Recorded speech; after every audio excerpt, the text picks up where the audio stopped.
Maravilha. Amém. Vamos então começar o nosso estudo bíblico de hoje, Romanos, capítulo 3. Esta carta aos Romanos, como já falei, é uma carta riquíssima. Vamos então fazer uma oração que o Senhor possa estar nos guiando, né, em todas as coisas e que a gente possa ter uma boa aula, que a internet aguente e que a gente consiga ouvir a voz do Senhor através desse estudo. Vamos orar, vamos agradecer ao Senhor, nos colocar na Sua presença e pedir que Ele guie todas as coisas. Senhor, meu Deus e meu Pai, muito obrigado. Eu te agradeço, Senhor, por podermos estar juntos aqui, aprendendo mais da Tua palavra e entendendo as verdades tão preciosas do Senhor para as nossas vidas. Que a gente possa nos ver nesse texto que Paulo escreveu, na realidade da humanidade, da nossa vida e da nossa dependência do Senhor Jesus como nosso único e suficiente Salvador. Te agradeço em nome de Jesus. Amém. Irmãos, capítulo 3 de Romanos, e vamos então começar aqui. Eu não, para pouparmos tempo, eu não vou ler o texto, mas depois recomendo que os irmãos leiam o capítulo 3 de Romanos. Vamos estar meditando versículo a versículo, então vamos ler o texto, mas não o vamos ler seguido. Mas tenha a Bíblia aberta, se quiser grifar, pegar apontamentos.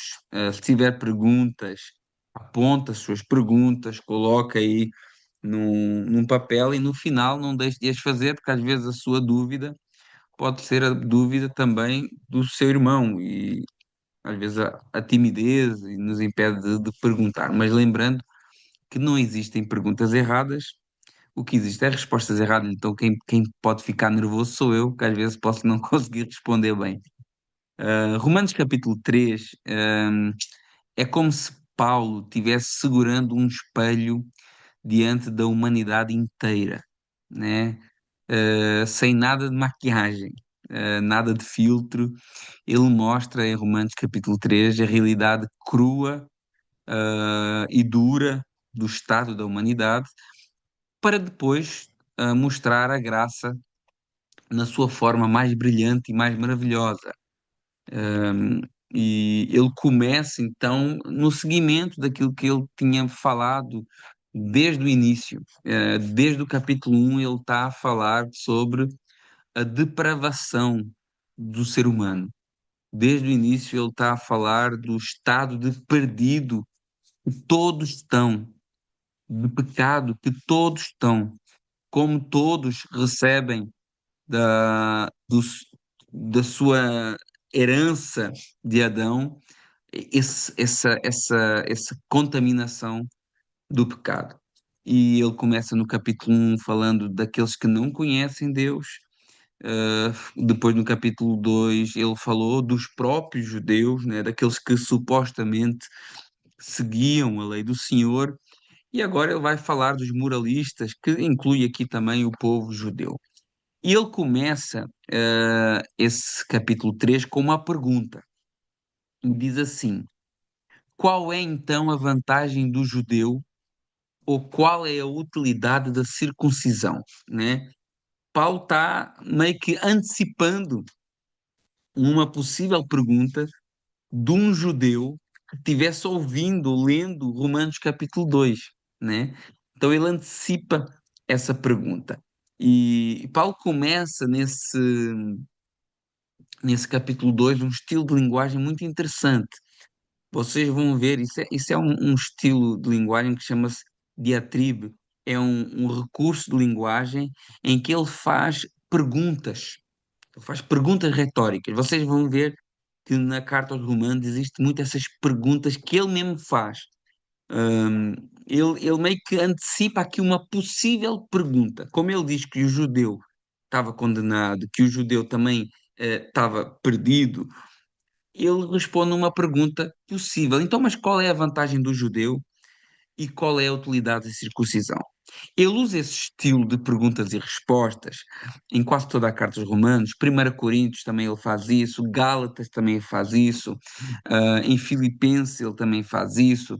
Ah, Primeiro por conta da sua formação, ele era fariseu. Então, o fariseu é treinado em debates teológicos, né? Dentro da tradição rabínica existia esse método de reunir e debater, perguntar e responder, e também o estilo greco-romano de argumentação, né?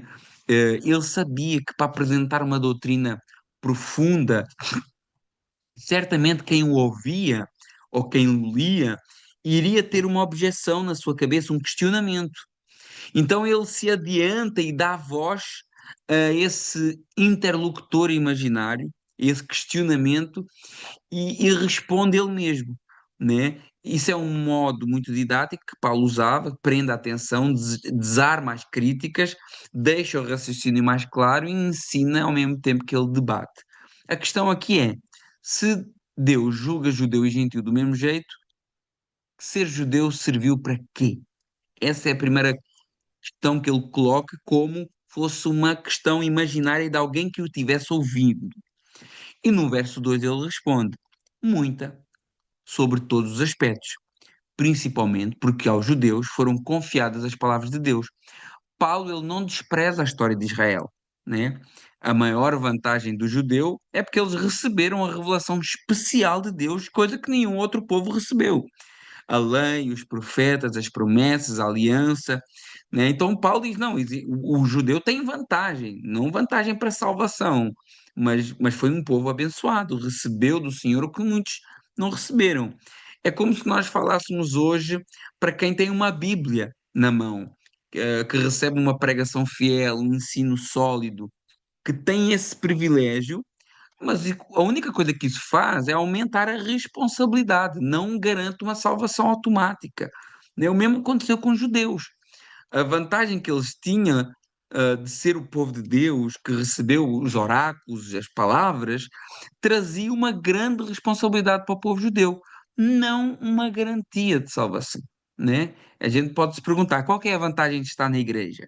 Né? Estar em contacto com a palavra, estar em contacto com pessoas que buscam a Deus, ter apoio espiritual do seu pastor, mas tudo isso, por bom e importante que seja, não garante salvação. Não garante. É importante? Sim. É um privilégio? É. É uma bênção do Senhor? É. Mas não garante a salvação de ninguém. E daí? Vamos deixar de o fazer? Vamos desprezar a importância de tudo isso? Né? Aí entra o verso 3, ele diz: e daí? Se alguns não creram, a incredulidade deles virá desfazer a fidelidade do Senhor, né? Paulo está dizendo assim, e daí? Se parte de Israel foi infiel, significa que Deus falhou? As promessas de Deus caem por terra porque o povo não creu? Paulo responde, não. A infidelidade humana não anula a fidelidade divina. Trazendo para o nosso contexto, se o homem vai à igreja e não se converte, quer dizer que a palavra de Deus não é poderosa? Se na igreja existem pessoas problemáticas, significa que a igreja não é de Deus? Se a pessoa que ouve o evangelho não se arrepende, significa que esse evangelho não tem poder? Porque é o que ele está falando. Se, se Israel não creu, isso quer dizer que Deus foi infiel? Não. No verso 4 ele responde: de maneira nenhuma. Seja Deus verdadeiro e todo o ser humano mentiroso. Paulo apresenta aqui uma verdade difícil para nós. Deus é sempre verdadeiro. E todo ser humano comparado com Deus é mentiroso, limitado e falho. Paulo cita aqui um princípio do Salmo 51, verso 4, quando Davi confessa, mostrando que mesmo quando o homem peca, Deus continua sendo justo em seus juízos. Ou seja, quando o homem falha, o problema nunca é de Deus, é sempre do homem. Deus permanece fiel às suas promessas e fiel à sua justiça. Nós é que gostamos de transferir as nossas culpas para os outros, inclusive para Deus. Lembra o que é que Adão disse para Deus? Foi esta mulher que tu me deste. Ou seja, Adão ele não só culpa a mulher, como ainda põe Deus na culpa. Como se Adão dissesse assim: olha, eu estava muito bem, Agora, o que tu me deste aqui, esta mulher só me trouxe problemas, então a culpa é tua, né? E é esse raciocínio que Paulo está seguindo aqui. Assim, olha, eles dizem, olha, então, mas que vantagem tem ser judeu? E ele diz, muita, vocês têm as promessas, vocês têm os profetas. E, mas isso significa que se vocês não creram, quer dizer que Deus é infiel? Não, Deus continua a ser fiel. Agora, o problema não está em Deus, o problema está no homem. No verso 5 diz assim, uma outra pergunta hipotética, né? Outra pergunta hipotética. Mas se a nossa injustiça, imagina um pecador falando isso, não Paulo, porque é essa ideia que Paulo quer trazer. Mas se a nossa injustiça evidencia a justiça de Deus, que diremos? Seria Deus injusto por aplicar a sua ira? Falo aqui em termos humanos. Paulo pega num possível argumento distorcido, né? Ele responde a um argumento torto, um pensamento confuso que alguém poderia ter ao ouvir a sua pregação sobre pecado e graça. O raciocínio que ele está debatendo é mais ou menos isso assim. Paulo, você disse que quando eu peco, Deus aparece como justo, porque o meu pecado realça a glória da justiça de Deus, né? É como vocês pegarem um diamante e colocarem num fundo preto. Vocês já repararam que hum, todas as publicidades em que aparece diamantes, o fundo é preto ou escuro? Porquê? Esse fundo preto e escuro, ele realça o brilho do diamante.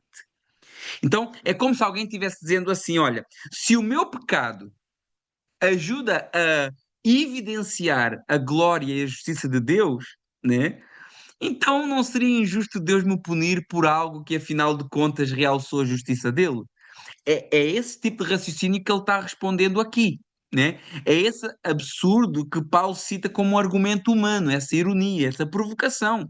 Tratar a graça como desgraça, colocar em Deus uma justificação para o seu pecado, né? E Paulo deixa bem claro, esse raciocínio é humano, carnal e distorcido. E olha a resposta de Paulo, certamente que não. Caso contrário, como Deus julgaria o mundo? É como Paulo estivesse respondendo a esse interlocutor imaginário. Não viaja, não viaja. Se Deus não julgasse o pecado, ele não seria justo. Se Deus deixasse de punir o pecado só porque a sua glória ficou mais evidente, né, por ele ter que revelar a sua justiça, então ele não seria Deus. É a mesma coisa de dizer assim: um assassino cometeu um crime feio. E esse crime que esse assassino cometeu fez com que a justiça funcionasse, fez com que o sistema judicial demonstrasse a sua capacidade. Então ele foi até uma coisa boa, né? Há uns anos atrás eu vi um criminoso.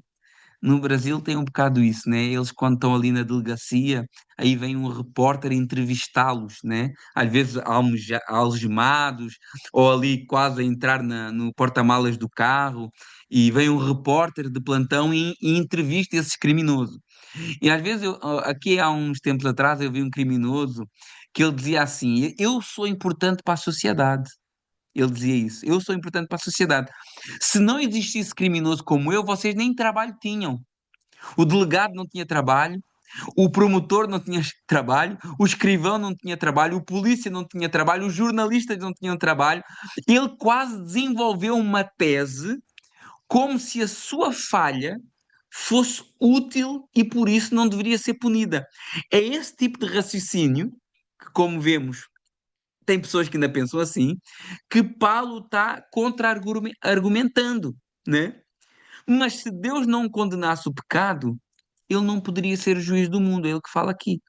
A justiça de Deus exige que o pecado seja julgado, mesmo que de forma indireta sirva para também exaltar a glória e a santidade e o poder de Deus. Verso 7. Mas se por meio da minha mentira a verdade de Deus redunda ainda mais para a sua glória, por que sou eu julgado como pecador? É outra pergunta estúpida que Paulo está antecipando, né? Paulo continua com esses possíveis argumentos absurdos e humanos, né? Lembre-se que é ele mesmo que está desenvolvendo essas questões possíveis de ser pensamento de alguns, como aquele exemplo que eu falei do criminoso que foi entrevistado. Ou seja, se a minha mentira destaca a verdade de Deus, Então por que é que Deus me julga? É esse entendimento que Paulo está trazendo. É o raciocínio de quem quer se justificar distorcendo a lógica da graça. E isso é parecido com algumas pessoas que dizem coisas hoje como Deus usa os meus erros, então está tudo bem, continua errando, né? Deus escreve direito por linhas tortas. Esse tipo de pensamento, né? No verso 8 ele continua. E por que não dizer, como alguns difamam dizendo que nós afirmamos, façamos o mal para que venha o bem. A condenação dessas pessoas é justa. Havia gente nesse tempo já caluniando Paulo, levantando falsos testemunhos contra Paulo, dizendo que a pregação da graça incentivava o pecado. Ainda hoje tem pessoas que acreditam nisso, não, porque esse evangelho da graça, tudo pode e nada é pecado. Não, ainda hoje existem pessoas que acreditam que pregar a graça é um incentivo para pecar. E já nessa altura, alguns diziam, é o que ele diz aqui no verso 8. E por que não dizer como alguns difamam, dizendo que nós o afirmamos? Façamos o mal, façamos o mal para que venha o bem, né? E Paulo diz, olha, quem fala isso, a condenação deles é justa. Somos salvos pela graça. Então vamos pecar à vontade, né? Onde abundou o pecado, superabundou a graça. Então vamos pecar à vontade. É esse tipo de questionamento que Paulo está trazendo, né? E Paulo responde isso de uma maneira seca. Olha, se você pensa assim, você não entendeu nada do Evangelho. A condenação dessas pessoas é justa. Graça não é uma licença para pecar, é um poder para viver em santidade. Essa que é a realidade. E depois dessa troca de argumentações entre Paulo e um interlocutor que Paulo cria, né, imaginário para responder a possíveis perguntas que possam ser colocadas sobre a sua doutrina, sobre essa questão da vantagem do judeu e da fidelidade de Deus, Paulo continua no mesmo estilo, mas agora para selar uma questão.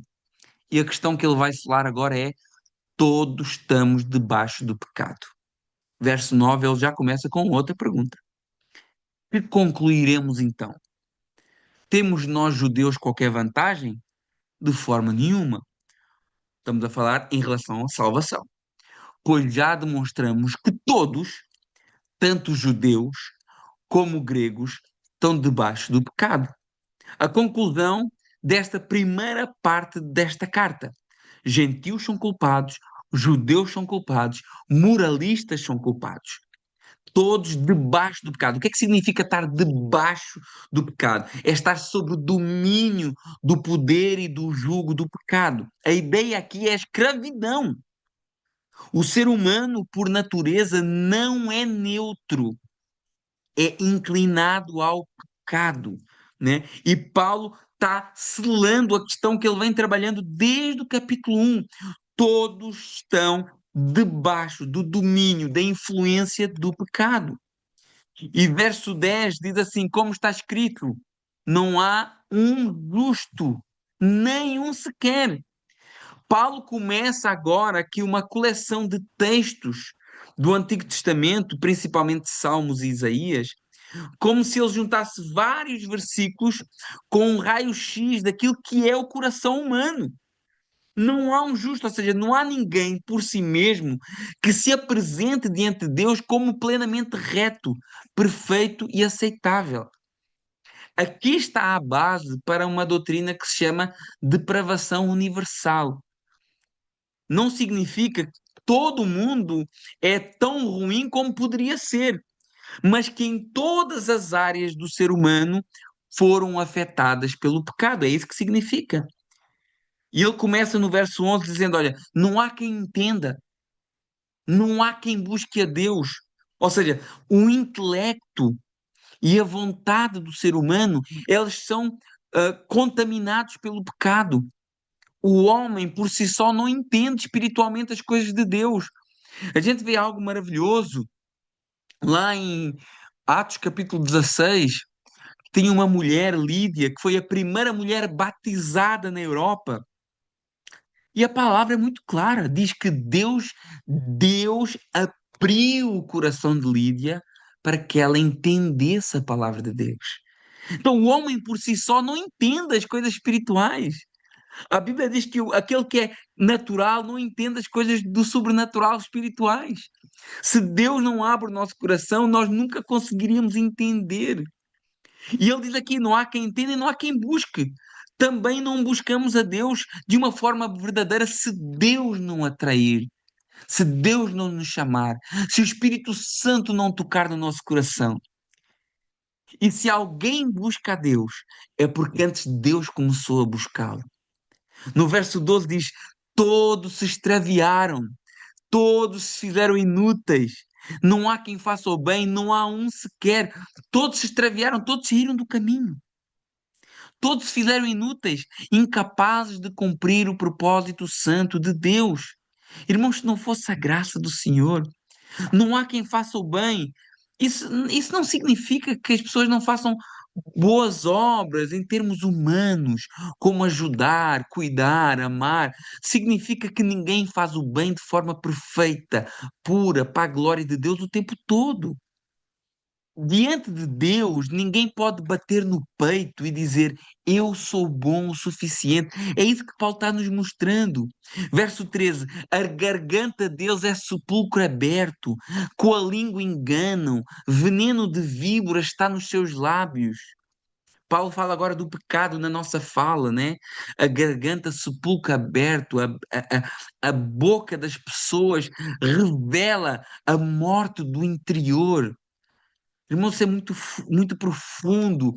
Jesus fala sobre isso, como que a nossa boca, ela fala do que está cheio no nosso coração. Você quer conhecer a espiritualidade de alguém, quer saber se a pessoa é de Deus, se a pessoa é mundana, passa um pouco de tempo falando com essa pessoa. Você vai ver que aquilo que sai da boca dela é aquilo que está no seu coração. Língua que engana, né? Mentira, manipulação, falsidade. Ainda que às vezes seja uma falsidade para esconder os seus pecados, os seus erros, mas não deixa de ser uma falsidade, não deixa de ser mentira. Veneno de víbora está nos seus lábios, porque falam palavras que ferem, que destroem, falam palavras que matam. Irmãos, às vezes uma palavra mal direcionada, sem sabedoria, pode destruir uma pessoa. O problema da língua é um problema espiritual. Ela revela um coração contaminado. Tiago, no capítulo 3, tem uma palavra tão poderosa e tão verdade que nós devemos nos atentar tanto. Tiago, capítulo 3, verso 5 diz: assim também a língua é um pequeno membro e se gaba de coisas grandes. Vede com grande bosque um pequeno fogo incendeia. E a língua é também como um fogo, como um mundo de iniquidade.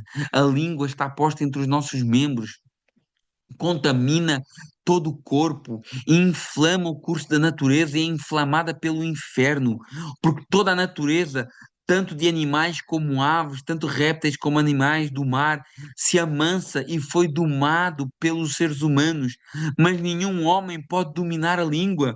É um mal que não se pode refrear, cheio de veneno mortal. Com ela bendizemos a Deus e Pai, e com ela amaldiçoamos os homens feitos à semelhança de Deus. Com a mesma boca procede bênção e maldição. Meus irmãos, não convém que isso se faça assim. Então, olha o que Paulo está falando, né, desse problema da nossa língua, da nossa fala, que nós temos tanta dificuldade em controlar nas fofocas, nos comentários, nas nossas conversas, né? E entra, né, no seguimento do verso 14 de Romanos: a boca deles está cheia de maldição e amargura.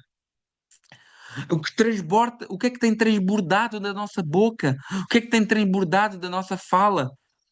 Maldição, maldição, palavras que ferem, que amaldiçoam, que desejam o mal, amargura, coração ressentido, crítico demais, ferido, envenenado. Tem pessoas que só sabem criticar, só sabem reclamar, tem pessoas que só sabem falar coisas erradas, que só vê o lado ruim das coisas, que só vê o lado pior, que não dão o benefício da dúvida para ninguém, que não confiam em ninguém. Isso é amargura do coração. Paulo está dizendo o pecado se manifesta no que falamos e como nós falamos também. Muito, muito forte isso aí. E como esse pecado depois se materializa muito rapidamente no verso 15. Os seus pés são velozes para derramar sangue. Ou seja, saiu da boca, foi para os pés. Prontidão para o mal. Gente rápida para a violência. Gente rápida para a agressão. Gente rápida para a injustiça, para a difamação. Impulsividade humana. Está falando aqui Paulo. Falar sem pensar, agir sem orar, fazer as coisas sem buscar o tempo de Deus, o tempo certo do Senhor, agir com o coração. Ah, eu não sinto no meu coração. Ah, eu sinto no meu coração. Irmãos, o coração é a raiz de todos os males. Enganoso é o coração. A palavra do Senhor nos ensina sobre isso. É muito grave nós sermos movidos pelo nosso coração. Isso vai sempre fazer a gente falar coisas erradas. Verso 16: nos seus caminhos há destruição e miséria. Isso é o resultado do pecado no relacionamento humano. Onde o homem anda sem Deus, fica um rastro de destruição, de dor, de injustiça, de miséria emocional, social, espiritual, todas as áreas. Onde o homem anda sem Deus, é casamentos destruídos, é famílias disfuncionais, é filhos ao abandono, é mentiras que ferem, é desonestidade no trabalho. O ser humano sem Deus vai deixando um rastro de destruição.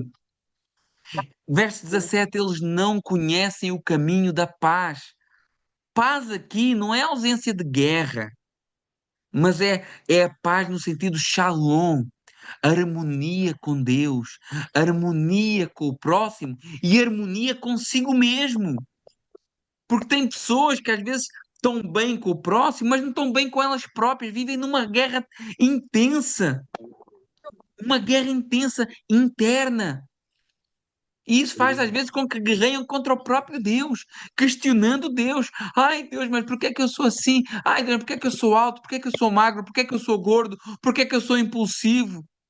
E no lugar de questionar Deus, busque força no Espírito Santo para mudar. O homem sem Cristo vive em guerra, vive numa guerra constante. Verso 18: não há temor de Deus diante dos seus olhos. Tudo isto é falta de temor. É o resumo desse diagnóstico. O pecado mais profundo não é só o que a pessoa faz, mas o facto de não temer a Deus, de viver como se Deus não existisse, como se Deus não visse, como se Deus não julgasse. A falta de temor de Deus faz com que o pecado se espalhe sem travão. Porque no lugar de você olhar para os lados para ver se alguém está vendo o seu pecado, olhe para cima. Olhe para Deus, que está contemplando. Quando você está lá vendo pornografia, Deus está lá sabendo e vendo. Quando está se masturbando, Deus está vendo. Quando está fumando, bebendo exageradamente, entrega aos vícios, ao álcool, à cocaína, ao baseado, ao sexo, à fornicação, Deus está vendo. Mas porque nós não temos temor, nos esquecemos disso. Como se Deus não existisse. Essa é a humanidade entregue a si mesmo. Graças a Deus que, pela sua muita misericórdia, Deus tem derramado a sua graça sobre nós. Caso contrário, nós seríamos completamente perdidos, meus irmãos. Deus, na sua grande misericórdia, tem comunicado coisas boas aos homens. Senão todo mundo seria um caos ainda maior. Mas Tiago diz lá no primeiro capítulo, capítulo 1, verso 17: toda a boa dádiva, todo o dom perfeito são do alto, descendo do Pai das luzes, em quem não pode existir variação nem sombra de mudança. Porque caso contrário, o mundo seria muito pior. E qual é a função da lei?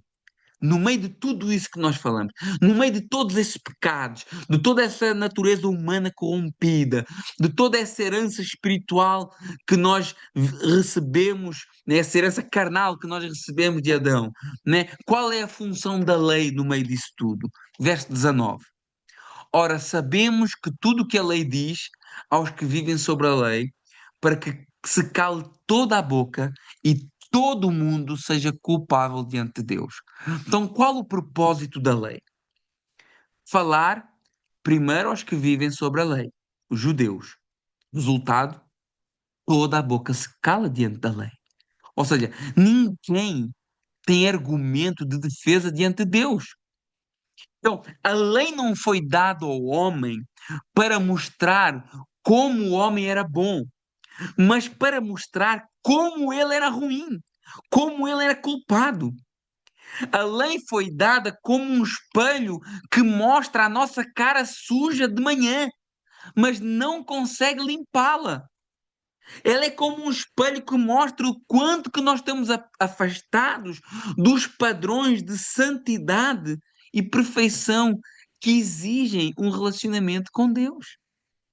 Verso 20. Por isso ninguém será justificado diante dele por obras da lei, pois pela lei vem o pleno conhecimento do pecado.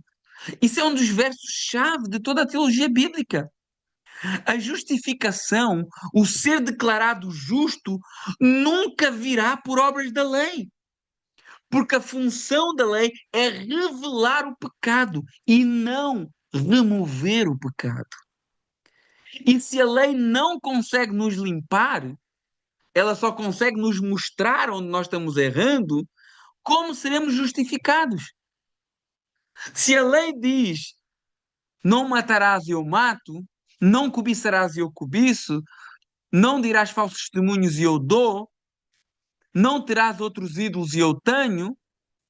Se a lei diz isso e eu quebro a lei, ela depois não mostra, né? Ela não resolve o meu problema. Ela apenas diz que eu sou digno de morte. Ela apenas diz que eu sou incapaz de ser justificado. E é aqui, depois de Paulo completar esse raciocínio, que ele vira a página. É aqui que ele vira a esquina e, depois de demonstrar toda a culpa universal, desde o capítulo 1, ele vem agora apresentar a solução para esse problema. Verso 21. Mas agora, sem lei, se manifestou a justiça de Deus, testemunhada pela lei e pelos profetas. Ou seja, mas agora, ou seja, agora entra um novo tempo, agora vai entrar um novo agente na jogada, né? A grande virada, sem lei, ou seja, independente da lei, né? O que o texto está dizendo, mas agora, sem lei, ou seja, independente da lei, como sistema de obras, a justiça de Deus se vai se manifestar em Cristo, e isso também não deveria ser uma novidade, porque já havia sido testemunhado pela própria lei e pelos profetas. O que Paulo está dizendo assim, olha, agora, independentemente da lei, a justiça de Deus vai se manifestar. E Paulo está dizendo que isso é algo antigo, isso é algo do Antigo Testamento, que os profetas já apontavam para isso, que a lei já apontava para Cristo. Não é uma novidade. Ele diz: olha, agora sem lei vai ser manifesta a justiça de Deus. E isso já foi testemunhado lá atrás pelos profetas e pela lei. Verso 22, olha a maravilha, maravilha da graça do Senhor. É a justiça de Deus mediante a fé em Jesus Cristo para todos e sobre todos os que creem, porque não há distinção. Glória a Deus por isso.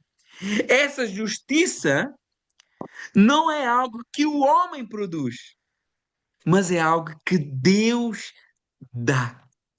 Ela é recebida mediante a fé em Jesus Cristo para todos os que creem. Não existe grupos privilegiados. Ele falou de todos esses grupos, gentios, judeus, judeus moralistas. Ele está a dizer, olha, não existe grupo privilegiado. Todos os que crerem em Cristo, judeu, gentio, rico, pobre, religioso, ex-imoral, ex-assassino, ex-drogado, ex-apóstolo, todos salvos do mesmo jeito, pela fé em Cristo Jesus. Por que que são todos salvos do mesmo jeito? Porque estão todos debaixo da mesma condenação. Verso 23. Pois todos pecaram e carecem da glória de Deus. Um verso conhecido, né? Todos pecaram, um fato passado universal e carecem da glória de Deus, né? No presente, continuam aquém do padrão de Deus e do propósito que é refletir a sua glória. Ou seja, o problema do homem não é só o que ele faz quando peca, mas o que ele deixou de ser em relação ao propósito original, refletir a glória do Criador. No verso 24, continua essa maravilhosa verdade para nós, sendo justificados gratuitamente por sua graça, mediante redenção que há em Cristo Jesus. Olha a boa notícia, meus irmãos. Justificados, ou seja, declarados justos por Deus, que é o juiz nesse tribunal. Gratuitamente, ou seja, sem méritos humanos. Por sua graça, um favor imerecido de iniciativa divina e mediante redenção. Essa palavra redenção é uma linguagem que é utilizada na compra de escravos. Cristo paga o preço para nos libertar de uma escravidão. Resumindo, salvação pela graça por meio da fé, baseada na redenção em Cristo. Verso 25. Deus o ofereceu, Cristo, como propiciação por meio da fé no seu sangue, para demonstrar a sua justiça, por ter Deus, na sua tolerância, ter deixado impunes os pecados anteriormente cometidos. Cristo é a propiciação, a ideia daqueles rituais, né, do sacrifício dos animais, em que o sangue daqueles animais eram colocados sobre o propiciatório, que era a tampa da arca, e aquela tampa cobria a lei. E quando aquele sangue era colocado em cima do propiciatório, Deus já não agia segundo a lei, mas segundo o sangue. E é isso que Cristo é a tampa que esconde a lei. E quando Deus olha para nós, Ele já não vê a lei, Ele vê o sangue de Cristo sobre as nossas vidas. É esse que é esse sentido de propiciação. Nós estamos guardados em Cristo Jesus. Nós estamos guardados no Senhor Jesus. Todo pecado será tratado. Deus é justo. A Bíblia diz que Deus, em sua tolerância, deixou muitos pecados do passado sem juízo imediato. E isso pode até parecer injustiça, mas na cruz Ele mostra a sua justiça. Todo o pecado será tratado ou na cruz do Calvário ou no juízo final. Na cruz, para quem crê no sacrifício de Jesus, como sendo o seu próprio sacrifício, e no juízo final, para quem rejeita o sacrifício de Jesus, e irá ser então derramado sobre ele o preço do pecado, a ira de Deus. Verso 26. Tendo em vista a demonstração da sua justiça no tempo presente, para que ele seja justo e justificador daquele que tem fé em Jesus. Deus é justo. Deus não ignora pecado, mas Ele também é justificador, porque Ele declara justo o pecador que crê em Jesus. Porque Cristo pagou o preço, Deus pode nos perdoar sem comprometer a sua justiça. Na cruz, a misericórdia e a justiça de Deus, elas se encontram. Verso 27. Onde está então o motivo para me gloriar? Mais uma pergunta retórica de Paulo. Onde está então o motivo para que eu ficar orgulhoso com a minha salvação? Onde está então o motivo para eu ficar orgulhoso porque eu sou tão santo, porque eu prego tão bem, porque eu vou à igreja, porque a minha oração é bonita, porque eu conheço a Bíblia, porque eu faço coisas boas? Onde está o motivo para eu me gloriar? Paulo responde: foi eliminado. Aleluia. Por qual lei? A lei das obras? Não, mas pela lei da fé.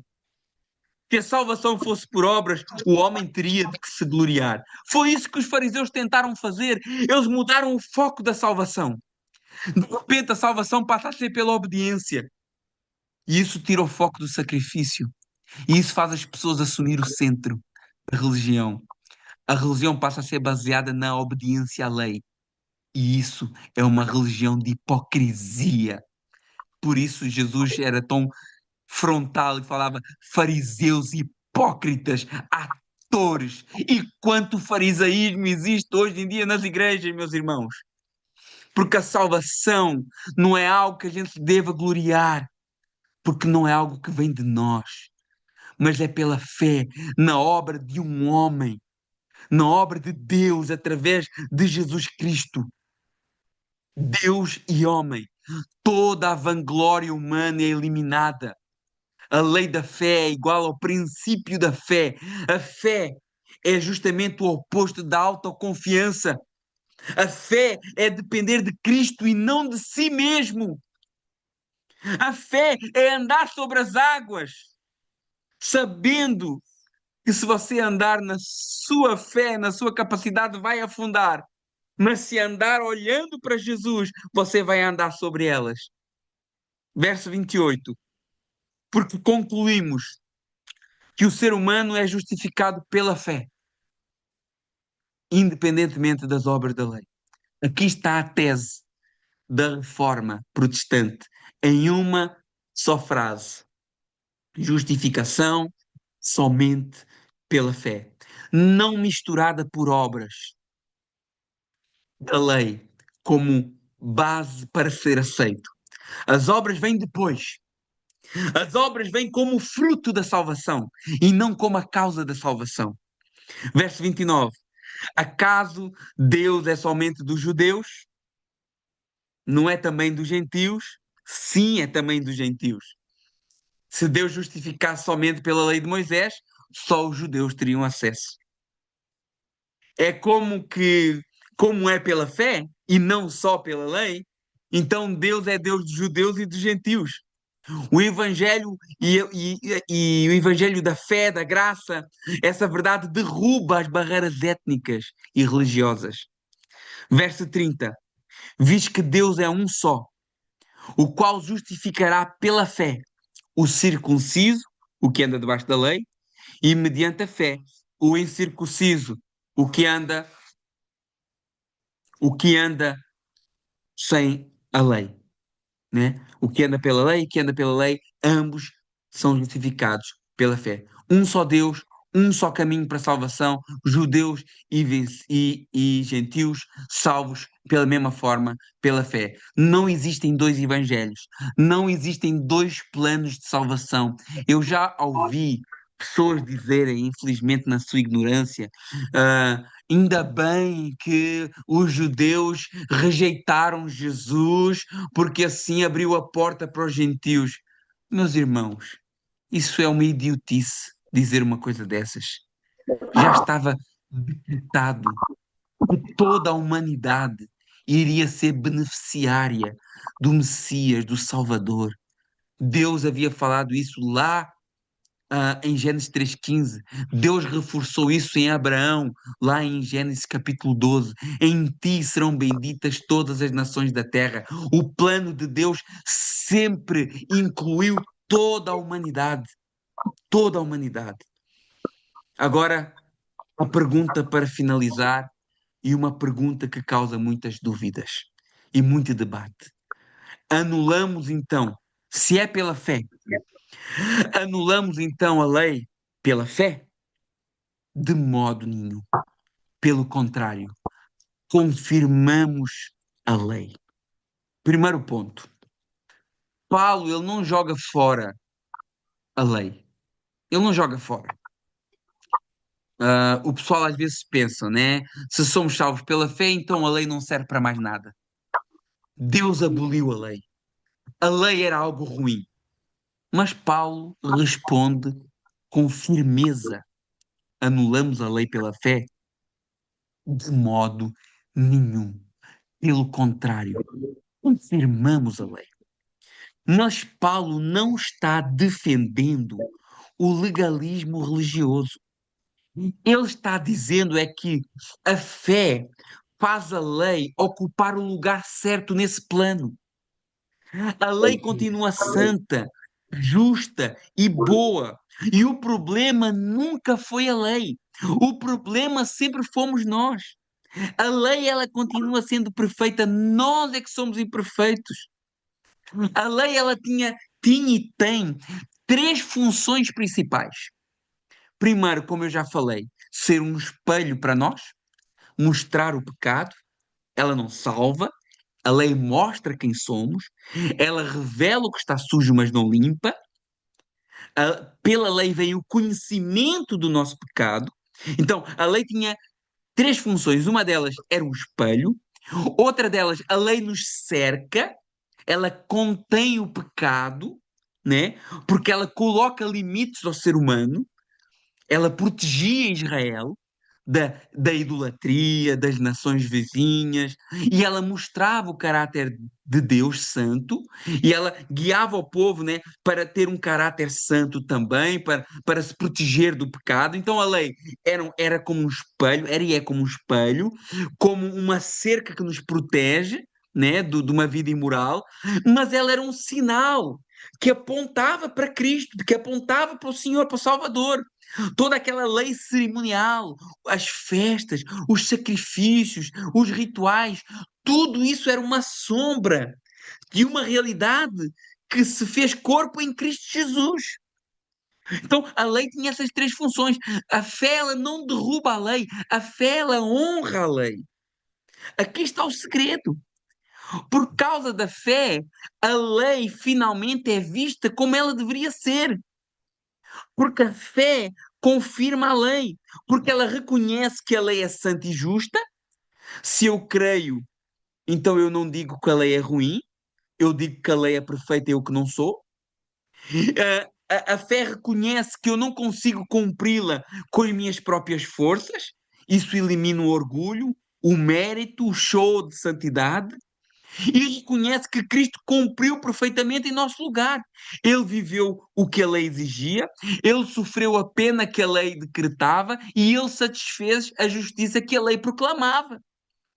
A lei pediu justiça e o Evangelho diz assim: está aqui a justiça, Cristo.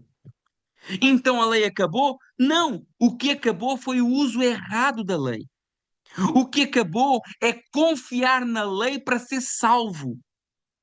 O que acabou é usar a lei como uma escala de mérito. Pensar que obedecer a regras me torna um justo. E o que é que permanece? A lei como expressão do caráter de Deus. A lei moral como que revelando a santidade que nós temos que seguir. A lei mostrando o padrão de Deus para as nossas vidas. A lei moral permanece como a vontade de Deus para nós. Não para ganhar a salvação, mas porque somos salvos. Então, olha a diferença da lei antes e depois da fé. Sem Cristo, a lei era um fardo impossível. Com Cristo, a lei passa a ser um fruto natural das nossas vidas. Sem o Espírito Santo, a lei manda, a lei ameaça, a lei é um peso. Com o Espírito Santo, a lei inspira, a lei guia, a lei molda o nosso caráter. A promessa agora é que essa lei, ela também não está mais escrita em folhas de papel e em tábuas de madeira, mas agora, nesse novo pacto, nessa nova aliança, a lei está escrita no nosso coração. É aqui que entra Jeremias 31, 33, Ezequiel 36, 26 a 27. Porei a minha lei no coração deles, e escreverei no íntimo deles. Isso é o novo pacto da graça. A lei deixa de ser letra externa e passa a ser uma inclinação interna, uma convicção plena. Não é obrigação, é transformação. Não é empurrão, é uma atração. A graça não diminui a lei. A graça produz o que a lei exigia. Antes, você tem que obedecer. Agora, você deseja obedecer. Aleluia. A lei mostra o caminho. A graça dá força para andar. A fé nos une a Cristo e o Espírito escreve essa nova lei dentro de nós. Lei sem Cristo é desespero. Cristo sem a lei seria libertinagem, que Paulo rejeita. Cristo com a lei no coração é santidade viva. A fé não destrói a lei. A fé coloca a lei no lugar certo, não como um caminho de salvação, mas como fruto de um coração transformado pelo Espírito Santo. Amém? Irmãos, Deus abençoe a vida de cada um, que nós possamos verdadeiramente entender esse evangelho da graça que nos alcançou. Esse estudo vai ficar gravado. Se você conhece alguém que precisa de entender essa base do evangelho que é tão importante, não hesite em partilhar e em comentar com as seus pessoas que precisam de ouvir isso. Esse é o Evangelho que transformou vidas até hoje, que mudou a história de igreja e que muda vidas todos os dias. Amém? Deus abençoe. Queria deixar agora algumas oportunidades para quem quiser perguntar algo, acrescentar algo. Queria dar o bem-vindo à Soraya. Soraya, Deus abençoe. Muito bom te ter aqui. Muito bom te ter aqui, Renato, meu irmão, Deus abençoe. Laninha, que bom estares aqui conosco, muito contente com a vossa presença e todos os demais, né, que já são presença assídua para a glória do Senhor. Um abraço para a pastora Magdalena também. Um abraço, Soraya, Deus abençoe. Irmãos, recapitulando esse capítulo para fechar então.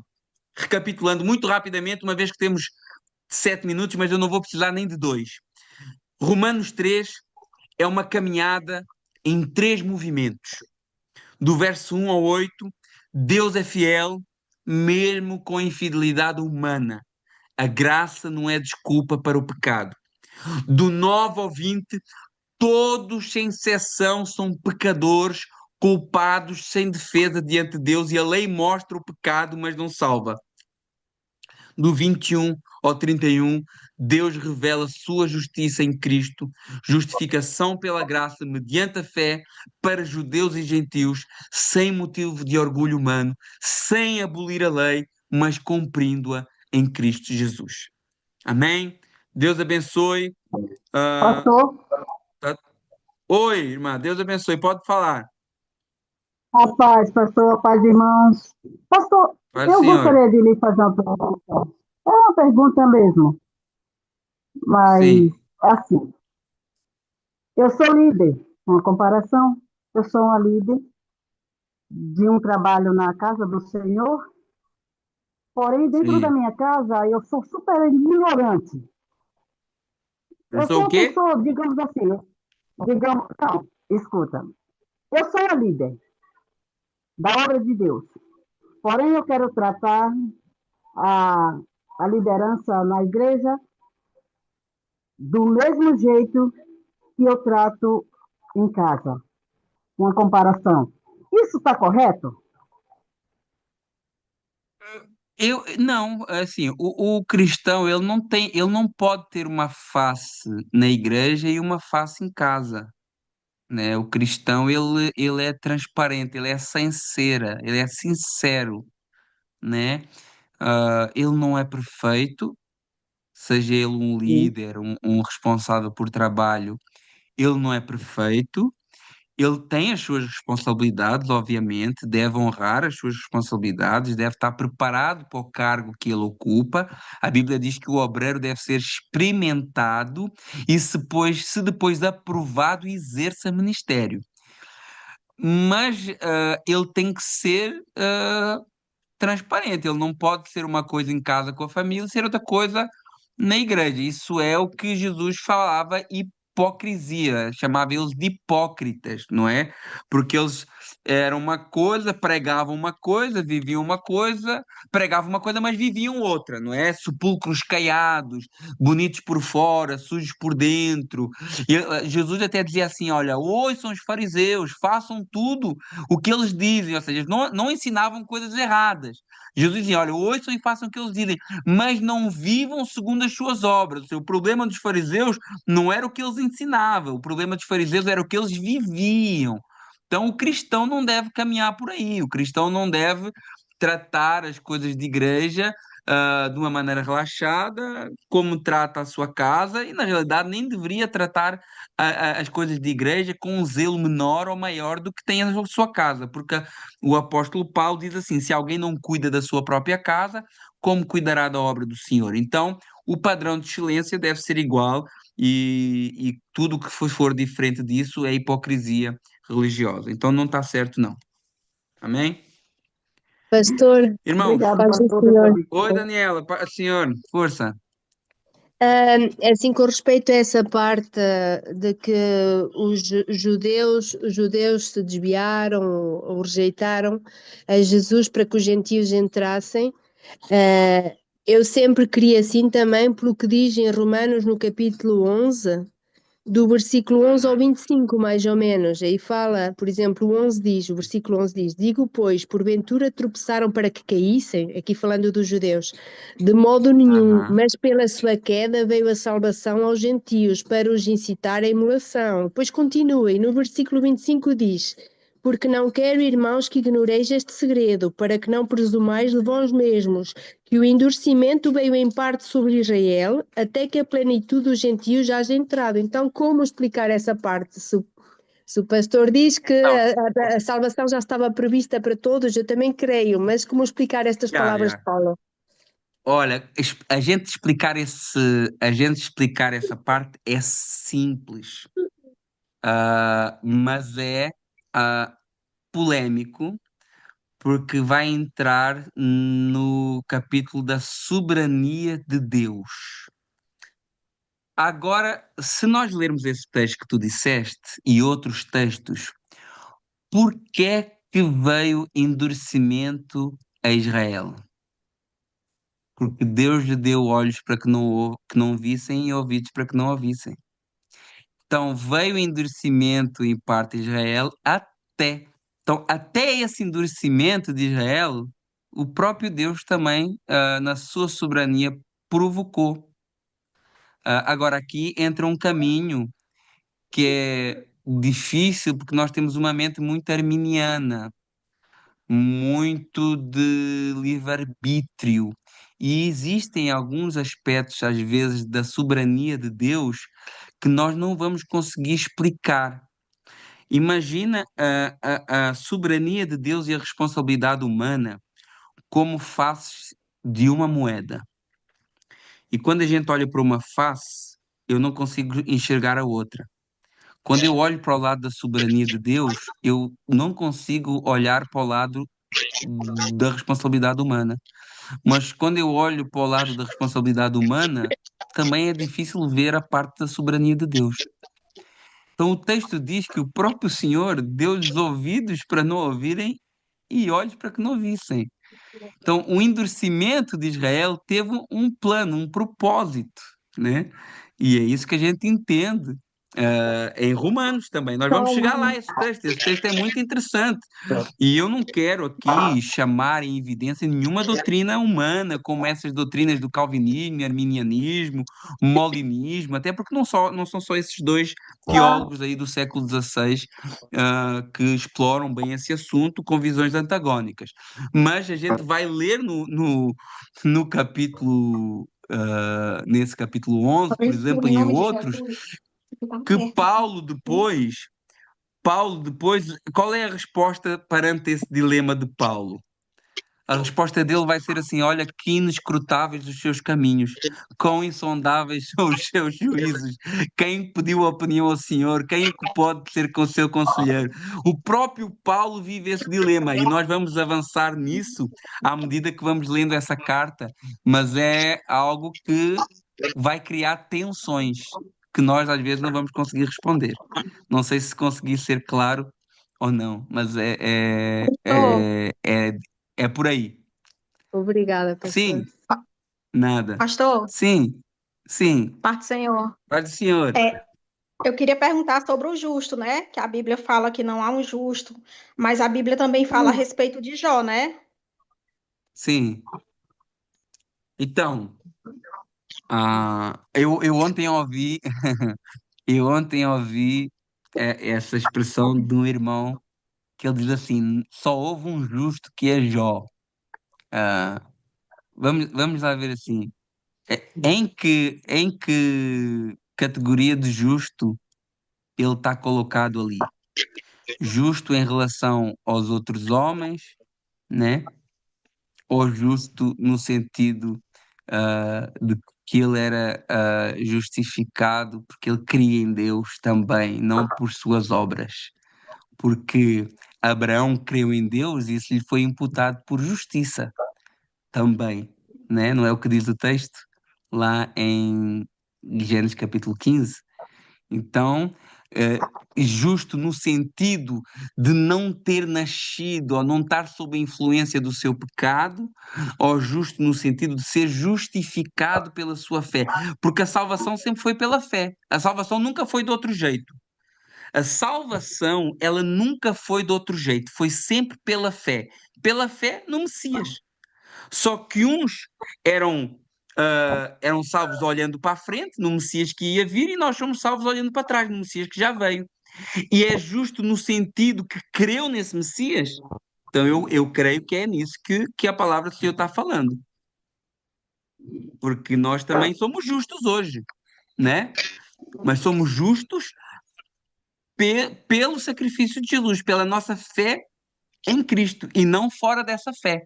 Então, nesse sentido, agora, o que Paulo fala aqui que não há um justo sequer é no sentido de que a crença em Jesus é o requisito para ser justo, para ser justificado. Amém? Amém. Amém. Eita, Paulo, isso hoje está bom. Irmãos, Deus abençoe. Ah, vamos, já está na hora, a gente aguentou aqui um bocadinho, já está na hora, não está? Exatamente, já para 3 minutos.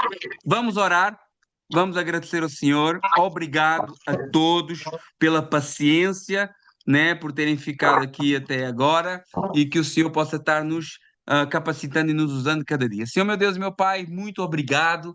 Obrigado, Senhor, porque o Senhor é bom e a sua misericórdia dura para sempre.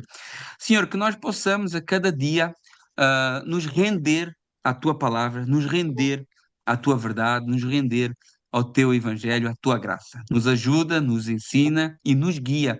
Nos guia a fazer a tua vontade, nos guia a cumprir o teu propósito.